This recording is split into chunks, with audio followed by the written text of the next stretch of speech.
If anybody ever has a chance to come to Miami, this has to be your first cultural stop for sure.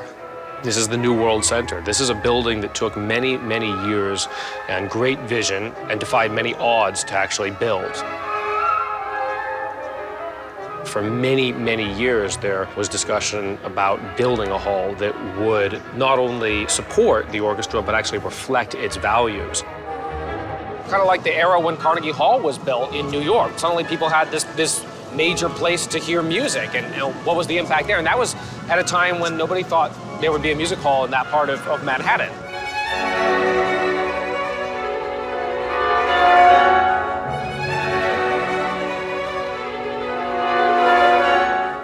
The concert on Friday, there are just two pieces that we're playing, the monumental Tchaikovsky Fifth Symphony, which is a very familiar piece, and we're preceding that with one of my personal favorite pieces, a piece I feel very connected to, the Barber Second Essay.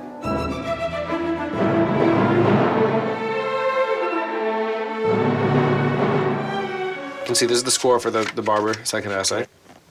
I used to mark these scores very intensively, and these use what kind of architectural pencils, which are red and blue on different ends. And my mentor, Tilson Thomas, marked scores like that. His mentor, Leonard Bernstein, marked scores like that.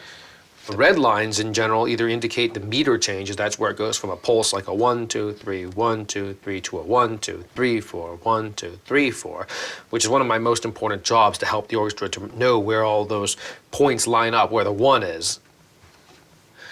This is one of MTT's batons. He just gave me 2 more, so I have replacements, but I like this one, so I keep using it, even though, as you can see, it was broken. But then I taped it. A nice second violinist gave me some tape, so I don't want to switch to my backups yet. You get attached to these things. The New World Symphony is not a regular orchestra. It is a temporary arrangement. Nobody stays here longer than 4 years. It's a period in your life when you can be free to explore your creativity, your relationship with the repertoire. So everybody wants to be there, and I get that sense right away. And it also takes a certain profile. It's not just about winning an audition. It's the people that want to be good musical citizens.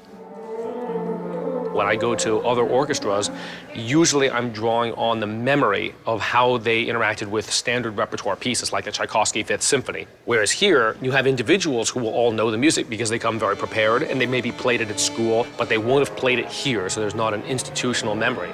In other words, we're creating the interpretation from scratch. That means there's a lot of opportunity for creative work. Good, good, that's great, wow, okay, very nice. Yes, fantastic. That's really happening right there. This is, in my opinion, the coolest space to hear a concert on the planet. Behind the scenes, the stuff that a normal audience member wouldn't interact with is incredibly advanced, incredibly detailed, and typically not the kind of technical capabilities that an orchestra would have. Whether you're in the building or outside the building, watching what they call wallcast, which is basically an experience watching an orchestra concert that is going on just behind the wall. There is nothing like it.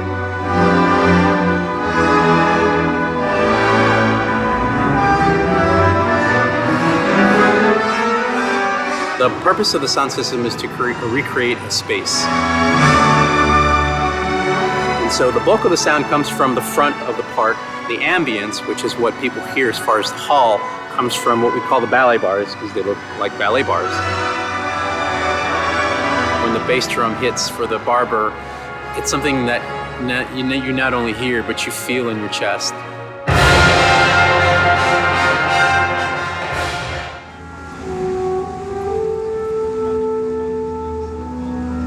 I'm playing first horn of the Tchaikovsky's Fifth Symphony. I've been looking forward to it for a while because there's, in the second movement, probably the largest French horn solo in the symphonic repertoire.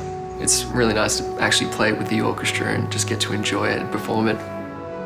This park will be covered with people. There will be people fighting for space here. They'll get here early. Like it's worth it. There'll be people lined up, getting the choice seats here, putting out their blankets. It's all free, of course. The weather's great. We're looking for a great concert. Everybody's pleasant. Everybody's happy. It's always a good time. Everybody brings a sandwich and snacks, and we have our dinner and some wine and a little partying before the music. I'm with my professor for my music class, and she's talked a lot about it, and I think it's going to be a great experience. I've been coming to the Symphony for 18 years. This is one of the greatest things in Miami. I love it.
That's what they say.